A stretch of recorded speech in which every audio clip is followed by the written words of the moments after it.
Hi, everybody. Thank you so much for joining us for today's Q&A and the first Shorts Program Q&A of 2021 and the 28th San Diego Latino Film Festival. Join us today. We're going to have Seth Hernandez from Coverage. Hi, Seth. How you doing? Hi, Juan. Thanks so much for having me in this Q&A and super excited for the conversation. Yeah, thank you so much for joining us. Why don't you talk to us a little bit about Coverage and how you got involved with the project, or was it, or the idea of making this subject into a documentary? Yeah, so it's actually really interesting. It was actually about a year ago, like last week of February 2020, when we had our first film festival screening. So it's exciting to be here with you all for this conversation. Before I started in my filmmaking work, I was doing a lot of community organizing in the undocumented immigrant community. I was involved with the Health for All campaign, the campaign that's featured in the film, around 2015. So I've actually been involved in the campaign years before the documentary even came about. Hector, one of the protagonists, I've been friends with them for 10 years. Emma is a person that I got to work with through the Filipino Worker Center, where I was volunteering. So I guess the circumstances that bubbled up and led to the film have been fomenting for like years, and then while I was working at the California Immigrant Policy Center, there was kind of like a desire to create another piece around the Health for All campaign. Originally, the vision for the piece, it was just like to promote this idea of healthcare expansion for young adults. This was in 2019 when the state of California expanded healthcare for undocumented immigrants, but under the age of 26, so 25 and younger. But the conversation around healthcare access for elderly undocumented immigrants was still something that was not in the mainstream, and also it was overlooked because in the immigrant justice conversation, it's often like dreamers, DACA recipients, young people, young professionals who are at the heart of it. So all those circumstances, the lack of conversations around healthcare access for undocumented people, about elderly undocumented people, kind of led to Coverage coming about. Wow, yeah. I think in a year where all of this has happened, the subject has become even more prevalent than years in past, right? Especially with elder folks being more vulnerable to this. Exactly, and actually, when we started the filming, we started filming around March 2019, or we thought of we thought of the film around January 2019, actually, like exactly around 2 years ago, and during that time, uh, people were still like, there were 20 candidates for the Democratic Party, in 2019, and there was this conversation on Medicare for all, right, that we know was kind of prominent, and expanding Medicare for all, right? But often that all meant Medicare for all U.S. citizens, Medicare for all, but people who are undocumented, right? So it was that understanding and that framing that kind of made us realize, wow, there really is a need to expand the conversation on healthcare for all people in the United States, regardless of who they are. And then little did we know that 1 year later, there would be a pandemic, which has really just devastated the undocumented community in so many ways, from exclusion, from federal relief, to how it impacts, Latinx communities, and undocumented people, and home care workers, and like essential workers. Little did we know that this would be the context through which the film would be coming out. Yeah, and I think in there's a part where in the short where they're talking about a lot of the times when they're speaking of like undocumented, like the help automatically and initially goes into like our youth, which are an integral part, but sometimes our elders are the ones that get left behind because they're not out there either working anymore because they're retired, or they're not out there in school, so that they get lost in the shuffle of of of of of everybody, right? So I thought that was oh, go ahead, sorry. I was saying right. Yes. I was Oh, saying, okay, okay. Yeah, so I think it's it was in a way very eye opening for myself, at least. I don't know if whoever has a chance to watch if whoever hasn't is joined the live stream hasn't watched the short. I will remind you. It's set shorts about expanding medical coverage for undocumented elders. Um, so I think one of the more interesting things inside the short, I think you mentioned you knew Hector for a while now, but Emma, she was so natural in front of the camera. She was so charming and just you know, it seems like it wasn't her first her first film. I don't know if she was, but it just she just seems so natural. And why don't you talk to us a little bit about how you got her comfortable with either, or maybe it just happened, but how you got her comfortable to in that relationship. Uh, yeah. So, like I mentioned, my approach to documentary filmmaking is really building relationships with the people whose stories I'm telling, and whose stories I'm working with, so that they can also tell their stories through me, right? And when we started filming, it's not like I just met Emma that day. It's not like I just met Hector that day. I've known them, beforehand. And when we were thinking about this film, my approach has always been to um, to connect with them first. So we had phone calls, weeks and maybe a couple months even before we started filming. And I talked to them, to both Hector and Emma, about what we're trying to do with this film, what kind of story we're trying to capture, and why we think, working with them would be such an effective way to communicate what we're trying to do. And in that context, it's not just me telling them what I want to do. I want to understand also where they're coming from. So it's this. I think, like, sometimes in documentary filmmaking, there's this idea of the filmmaker and the subject, and like we're like the fly on the wall filming people, as they live their lives. But I think, like, there's also, now is the time to really critique that methodology, and how we got to make sure that people who is letting us into their lives to tell their stories, how there's got to be an intentional and deliberate process to work with them. With Emma, also, I've been volunteering with the Filipino Worker Center. I was facilitating these events called kwentuhan, or like talking circles, storytelling circles. And through there, I was working with other Filipina, often primarily women, domestic workers also, and home care workers, and learning from their experience. So with Emma, I think it was this trust building.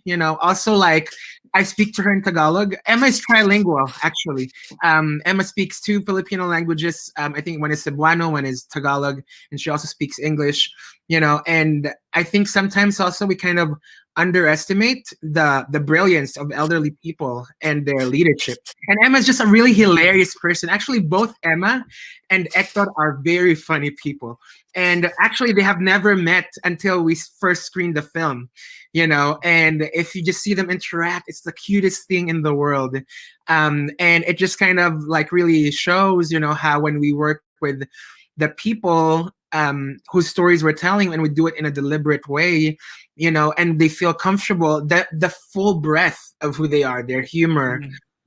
their tenderness, and sometimes, like the more vulnerable moments, they feel ready to just share it with you. Yeah, and I think it's like now I understand a little bit more of like why I felt like that from your approach, because yeah, it seemed like she didn't seem like she was being interviewed. She just seemed like she was just talking to you while you were and you just happened to be recording. And then in that sense, to me, it translated like she was having a conversation with me almost.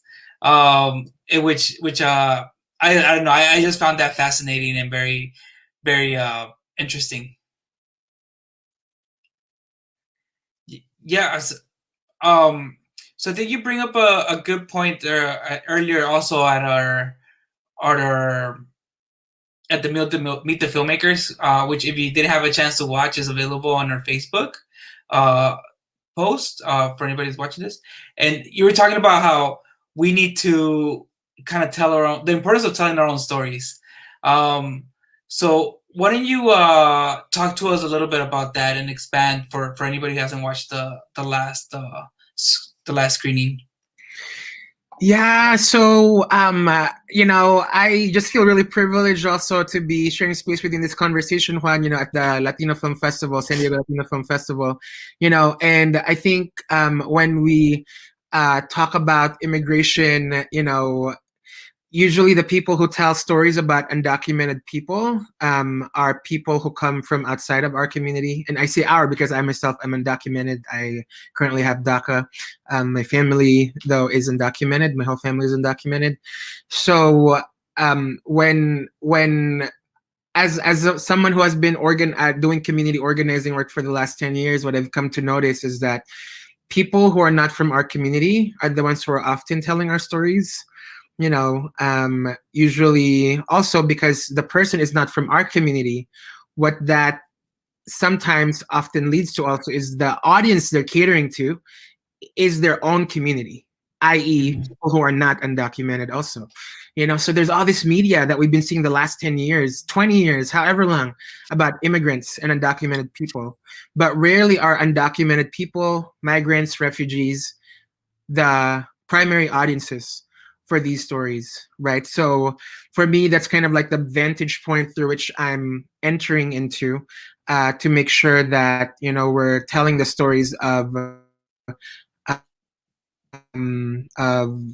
undocumented people for ourselves, by ourselves, and not just about ourselves. And I think also there's also like this vantage point that immigration has a particular race, has a particular face to it, and what we see in coverage is the solidarity, how issues of healthcare, immigration impacts the Latinx community and the undocumented Latinx community, but also other, communities like Filipinos, and even if we think about it, in the history of California, we think about the strikes in Delano, Cesar Chavez, Larry Itliong, Philip Vera Cruz, Filipinos, Latinx farm workers, and just this history of intersectional, interracial community building and organizing that's been happening in the state and even beyond. Um, you mentioned that you met Hector through your work. How do you think community organizing has helped you better tell the story? Because I think, like you said, like that amazing answer you just mentioned kind of ties in with not having our like stories be exploited or like the subjects be exploited, and how do you think that has helped you avoid those pitfalls that sometimes happen in documentary filmmaking, that maybe they're not trying to be exploited, but at certain points it almost feels like they're leading on a lot on a certain aspect of this person, or either superficial or internal, to kind of like create drama, but or in a sense, but how do you think your community organizing and really understand that these people are people help you understand before they're subjects, help you understand help you tell these stories? Yeah, I think it might not be the fact that I used to do community organizing one where I come from that approach. I think it's because I am of the community. I'm from the community whose stories is exploited, Yeah. and like, for example, I've also had journalists, researchers, documentary filmmakers approach me, and I just have observed, how they've approached me and what didn't feel good to me, so I think it was that first-hand experience of like people almost like dissecting my body, to see what is an undocumented Filipino like, and by the way, I'm Filipino, and what is that experience like? And sometimes also there's this dichotomization between Latinx undocumented folks and everybody else who is not Latinx, and I feel like my political education as a person who's undocumented, and then paired up with how my storytelling work is informed by my lived experience, the people I've gotten to interact with, I think all of those kind of led to my current methodology of how to tell stories. And also, I think it's not just me. There's like other filmmakers. I think I saw Landfall is one of the films that you all are sharing. Mhm. By Cecilia Aderondo. Like another like visionary filmmaker. Like and the work that's happening in Puerto Rico, the storytelling that's emerging from Puerto Rico, and it's been coming out of Puerto Rico.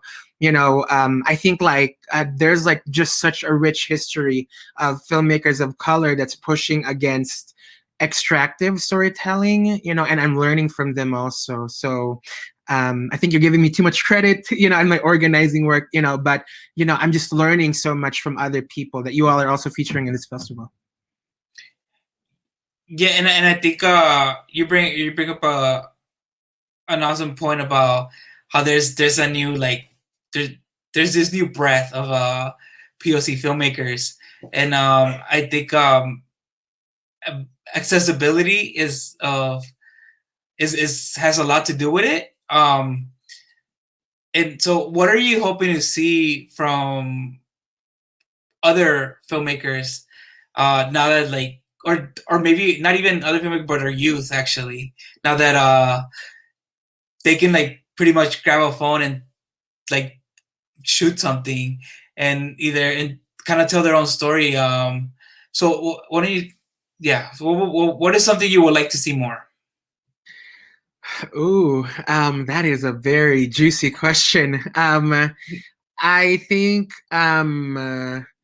you know, I feel like sometimes my experience and my observation is that in the filmmaking world, there's a status quo that exists, right? There's the key studios, there's the platforms, um, and often they're led by like white people, to be honest, white men. And sometimes I feel that in the past, especially, sometimes people are expected to reshape themselves to fit in the ways that these people in power perceive our community so that our stories can be palatable to them, you know and I think now there is a pushback against that, which is so exciting and empowering, and you mentioned also youth, right? I think young people, I learn a lot from youth and young people. I'm only 28, but some of my main like teachers, are Gen Z, like organizers and leaders and people that are younger than me and also people that are older than me, and I think I would invite folks to really like never compromise your voice, like yourself, and the stories that you want to tell, and also being open to learning, right? Don't compromise and be Mhm. open to learning, because we don't know everything, and when we hear from the perspectives of others, and like we are open to learning, without feeling like we need to bend over backwards for other people to appease them and to please them. I think Mhm. that's the way that you can really develop your storytelling voice and your and share stories that haven't really been told. I mean, there is that saying, that nothing is new, right? Yes, it is true. Mm-hmm. Nothing is new in many ways, but everything that exists can be seen from a particular vantage point that hasn't been told already. The way Mm-hmm. you see a particular thing that exists is going to be different from the way I see that. And when we don't when we're leaning into our confidence, and our community's confidence, I think we'll be able to really manifest a new way of seeing things in our community. Awesome. Yeah, wow. That's I never thought about the whole nothing is new, but I guess everything is new with a different point of view, right? Every point of view is a different. I It's see a a lot new of point of random view. stuff sometimes, Juan. Yeah, So yeah. also, Yeah, that's awesome. I hadn't thought about that, but um, I guess one last question. Is there any stories or topics that you're looking to tackle in the next in some of your next work? yeah. So if folks got to join the filmmakers Q&A an hour ago, I shared how I've been working on this feature documentary for the last 5 years. And this feature documentary that I'm working on now, actually, I started it before I even thought of coverage. Coverage took 2 years. This has been taking 5 years. So this project centers, the intersections of immigration, disability, and mental health. And follows the story of an undocumented person who is an aspiring social worker, but he happens to have a disability. And how do we also think about making film accessible for people that have different disabilities, who can't hear, who can't see, because cinema is so sensory sometimes, right? And people with intellectual disabilities, how do we think about making cinema accessible to these different audiences? And for me, I think the stories that I feel like I'm interested in committing my life to telling are stories about undocumented people, about immigrants and Filipinos. You know, so sometimes I get asked, like, why are you just telling stories about undocumented people? And I'm like, why are you asking me that? Why is that a bad thing? Like that's the place where I'm coming from, and there's so many rich stories in our community that hasn't been told, so many intersectionalities, like healthcare, like disability, like mental health, and how do we make sure to uplift these projects? So all that to say, these intersections of undocumentedness are the projects I'm currently working on.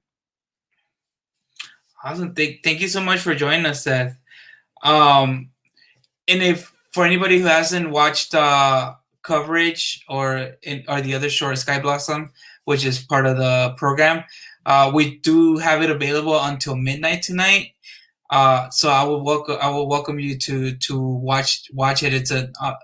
It's an incredible two people in just like this it's a microcosm of a bigger thing. But yeah, just meeting Hector and Emma, both of them, it was seeing them on screen and tell their stories was amazing. Thank you, Juan. Thank you, Moises, who's no longer here in this conversation, but I appreciate you all for the space you all have created for our film and show, these intersections and interracial work between our communities. No, thank you for sharing your work with us and our audience. I hope everybody has a great night. Thank you. Thank you, everyone. Good night.